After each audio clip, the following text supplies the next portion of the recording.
warahmatullahi wabarakatuh. Alhamdulillah wa syukrulillah wa la hawla wa la quwata illa billahil aliyyil azim. Nahmaduhu wa nasta'inuhu wa nastaghfiruhu wa na'udzu bihi min syururi anfusina wa min sayyiati a'malina may yahdihillahu fala mudilla lahu wa man yudlil fala hadiya lahu. Asyhadu an la ilaha illallah wa asyhadu anna Muhammadan abduhu wa rasuluhu amma ba'd. Anak-anakku kelas 3 yang Mister sayangi, alhamdulillah pada kesempatan kali ini Anda sekalian bisa belajar bersama Mister SKI Sejarah Kebudayaan Islam, yang mana pada tahun ini merupakan pelajaran baru untuk mempelajari bagaimana sejarah masyarakat Arab pra-Islam. Insyaallah bersama Mister Alwi pada tahun ini kita akan bersama-sama belajar sejarah kebudayaan Islam. Dan marilah kita mulai pembelajaran ini dengan bersama-sama membaca basmalah. Bismillahirrahmanirrahim. Berbahagia, semoga senantiasa semangat, semoga senantiasa diberi kesehatan oleh Allah dan dijaga dari penyebaran virus COVID-19 ini. Salam Mister kepada orang tua, semoga tetap semangat mendampingi anak-anak sekalian dalam belajar. Mari kita mengenal sejarah. Sejarah adalah cerita tentang masa lalu. Kemudian sejarah Islam itu apa? Sejarah Islam adalah cerita tentang Islam di masa lalu. Bagaimana Mister telah jelaskan di pertemuan sebelumnya, bahwasannya apa yang telah lampau, apa yang telah meninggalkan kita, apa yang telah kita lalui, itu adalah sejarah. Tahun kemarin adalah sejarah bagi kita pada hari ini. Maka ketika kita menceritakan peristiwa-peristiwa itu, peristiwa yang telah terjadi, maka itu merupakan sejarah. Dan sejarah adalah semua yang kita alami dan kita lakukan di masa lampau. Kemudian Islam, apa itu Islam? Islam adalah agama yang dibawa Nabi Muhammad SAW. Jadi sejarah Islam itu adalah cerita tentang Islam di masa lalu. Kemudian siapa Nabi Muhammad Sallallahu Alaihi Wasallam? Nabi Muhammad Sallallahu Alaihi Wasallam adalah sosok Nabi akhir zaman, Nabi yang dipilih oleh Allah menjadi manusia pilihan. Allahumma shalli wa sallim wa barik alaihi. Beliau adalah utusan Allah untuk menyempurnakan semua risalah agama-agama terdahulu sebagai nabi penutup dari para nabi yang ada di muka bumi ini. Nabi Muhammad berasal dari bangsa Arab, yaitu suku Quraisy. Nabi Muhammad dilahirkan di kota Mekah, yaitu kota tempat dibangunnya Ka'bah. Ka'bah ini merupakan sejarah yang luar biasa, membawa bukti kebenaran ajaran agama Islam dan ajaran agama Nabi Ibrahim alaihi salam.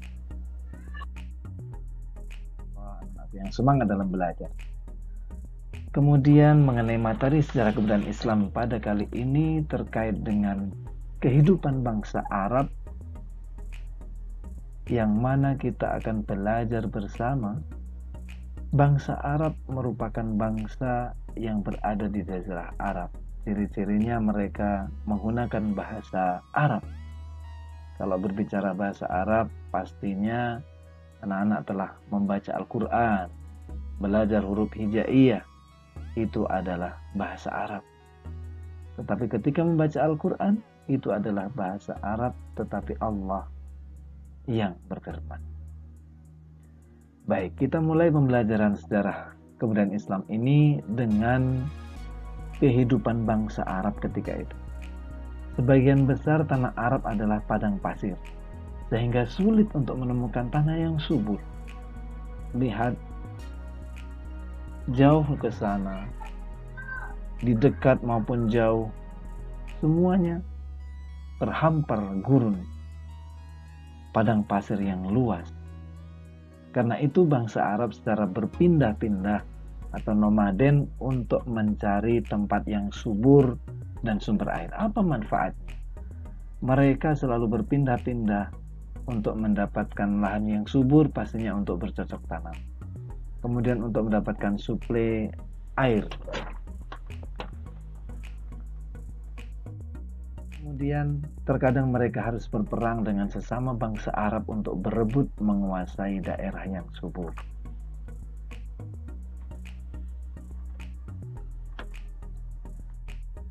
Perangan yang dilakukan pastinya menyebabkan pertumpahan darah, sehingga tidak sedikit dari mereka, dari kelompok mereka, dari firqah mereka yang terbunuh hanya untuk menguasai daerah yang baru yang lebih subur, untuk bercocok tanam dan melangsungkan kehidupan mereka. Kemudian karena itu mereka sangat senang jika memiliki anak laki-laki. Kenapa seperti ini? Karena anak laki-laki dianggap kuat dan mampu berperang untuk membela keluarga mereka. Sedangkan anak perempuan dianggap beban dan aib, sehingga mereka memilih untuk mengubur hidup-hidup anak perempuan mereka. Coba bayangkan anak-anakku sekalian, orang-orang Arab ketika itu memiliki kebiasaan ketika memiliki keturunan anak laki-laki, mereka sangat menyayanginya, sangat membanggakannya, karena mereka kelak akan bisa berperang dan bisa merebut daerah yang baru untuk mencari daerah yang subur, sehingga kelangsungan hidup mereka bisa terjamin. Tetapi ketika mereka memiliki anak perempuan, mereka sangat takut akan kemiskinan, karena anak perempuan tidak bisa berperang dan mereka menganggapnya lemah. Kemudian selain itu, penting bagi kita untuk mengetahui bahwasannya kepercayaan mereka mengajarkan bahwa anak perempuan itu adalah sumber kemiskinan, kemudian sumber kesengsaraan dan kehinaan hidup bagi orang-orang Arab. Maka di saat itulah orang-orang Arab, mereka memiliki kebiasaan yang tidak lazim atau tidak semestinya dilakukan oleh orang-orang yang memiliki keturunan seperti bangsa Indonesia atau bangsa-bangsa lain. Di saat mereka memenangkan peperangan, mereka mengadakan pesta, berjudi, bersenang-senang dan mabuk-mabukan. Ini adalah kebiasaan yang buruk mereka, karena mereka bisa merebut daerah yang baru, tanah yang subur, sehingga mereka bersenang-senang untuk merayakan. Adapun mereka ketika itu belum mengenal Allah, mereka menyembah berhala. Mereka menyembah patung-patung yang mereka jadikan Tuhan. Patung-patung itu mereka letakkan di sekitar Ka'bah. Dan mereka sangat bangga ketika dapat membuat patung yang terbuat dari emas, perak, kemudian dari barang-barang yang sangat bernilai harganya dan sangat mahal harganya. Adapun mereka membuat berhala-berhala itu dengan bangganya, yang mana mereka ada yang disebut dengan Lata, Uzza, dan Manat. Ini adalah nama-nama patung yang besar yang sangat terkenal di zaman itu ketika Islam belum hadir di tanah Arab. Semua sikap, karakter, adat, dan kebiasaan buruk bangsa Arab tersebut membuat mereka disebut sebagai masyarakat jahiliyah. Jahiliyah berasal dari bahasa Arab jahil, artinya bodoh. Namun di sini coba kita bayangkan dan kita renungi bersama. Kebodohan itu apakah mereka tidak pandai, apakah mereka itu tidak memiliki ilmu, tetapi mereka memiliki kepercayaan yang tidak lazim. Mereka memiliki adat dan kebiasaan yang tidak semestinya untuk dilakukan. Seperti mereka membunuh anak perempuannya, seperti mereka sangat bangga ketika memiliki anak laki-laki. Seperti itu mereka disebut dengan jahil. Maka zaman jahiliyah artinya zaman kebodohan. Masyarakat jahiliyah artinya masyarakat yang masih bodoh. Bangsa Arab juga memiliki sikap, sifat, ataupun kebiasaan-kebiasaan yang baik. Yang pertama adalah menepati janji. Ingat anak-anakku sekalian, ketika orang Arab berjanji, maka mereka sangat menepati janji. Itu yang pertama. Kemudian yang kedua, mereka senantiasa menghormati tamu, memberikan hidangan yang terbaik yang mereka miliki. Ini adalah sifat-sifat yang baik yang dimiliki oleh orang Arab ketika itu. mereka juga kuat dan pemberani. Bangsa Arab memiliki kebiasaan untuk berperang sehingga membuat mental mereka berani dan tegas. Kemudian sifat yang baik lagi bagi mereka adalah setia pada suku atau kelompoknya. Bangsa Arab terkenal dengan kesetiaan mereka. Kemudian mereka juga pandai untuk bersyair, artinya berpuisi. Sehingga di saat itu terkenal perlombaan-perlombaan yang diladakan oleh bangsa Arab seperti di pasar yang disebut dengan pasar Ukaz, yang sangat terkenal sampai sekarang pun. Nama pasar tersebut terkenang sebagai tempat di mana orang-orang saling beradu puisi, saling dilombakan. Kemudian mereka juga memiliki daya ingat yang kuat.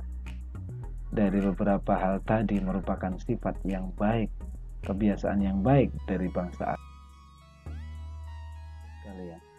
Jadi bangsa Arab tidak hanya memiliki kebiasaan dan adat istiadat yang buruk, tetapi mereka juga memiliki adat istiadat yang baik. Kebiasaan, kemudian adat istiadat bangsa Arab itu yang baik seperti yang kita ketahui tadi, kemudian yang buruk adalah yang juga telah kita pelajari bersama. Jangan lupa, silahkan untuk senantiasa diingat, yang nanti Mister akan tanya, apakah sudah memahami bangsa Arab pra-Islam? Mari kita mereview kembali anak-anakku sekalian. Dari sifat kebiasaan adat istiadat yang baik yang dimiliki oleh orang-orang Arab ketika itu, yang pertama menghormati tamu, kemudian menempati janji, kemudian kuat dan pemberani, kemudian yang keempat setia terhadap sukunya, kemudian yang kelima pandai untuk bersyair, kemudian yang keenam memiliki daya ingat yang kuat. Adapun sifat atau kebiasaan adat istiadat mereka yang tidak baik diantaranya adalah yang pertama suka berpesta dan mabuk-mabukan, kemudian suka berjudi, kemudian suka berperang, kemudian menyembah berhala, kemudian mengubur anak perempuan mereka hidup-hidup, dan yang terakhir mereka menjadikan orang lemah sebagai budak. Sekalian, disinilah kebiasaan orang-orang Arab yang mana Allah menghendaki akan datangnya agama yang sempurna sebagai agama yang terakhir, agama yang dibawa risalahnya oleh Nabi yang terakhir, sehingga Allah mengutus Nabi kita baginda Rasul Muhammad SAW untuk memperbaiki sifat, kebiasaan dan adat istiadat yang tidak baik dari bangsa Arab melalui ajaran agama Islam sampai tersebar di seluruh pelosok dunia ini, sampai di Indonesia. Anakku sekalian, demikian tadi pembelajaran singkat terkait sejarah bangsa Arab pra-Islam. Dan alhamdulillah semoga ini bisa kita pahami dengan baik. Silahkan diputar berulang-ulang sehingga bisa dengan mudahnya untuk memahaminya. Sampai jumpa di pembelajaran berikutnya. Terima kasih atas perhatian. Semoga anak-anakku mendapatkan ilmu yang bermanfaat. Amin amin ya rabbal alamin. Terima kasih dari Mister sekian. Billahi taufiq wal hidayah wal hidayah. Wassalamualaikum warahmatullahi wabarakatuh.